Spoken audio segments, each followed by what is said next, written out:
কিন্তু ওরা আনলিমিটেড তোমাদের যতটা দরকার ততটাই সার্ভ করে দেবে।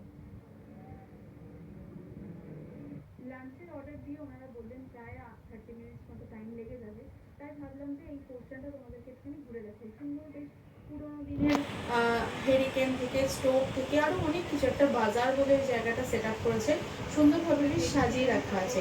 এবং এটার থেকেও আরও এগিয়ে গেলে তোমরা দেখতে পাবে ওই সাইডে একটা ছোট লাইব্রেরির মতো করা আছে এবং তার পাশে ওদের একটা বার কাউন্টারও করা আছে। আর এখানে একটা ন্যাপকিন মতো করা আছে।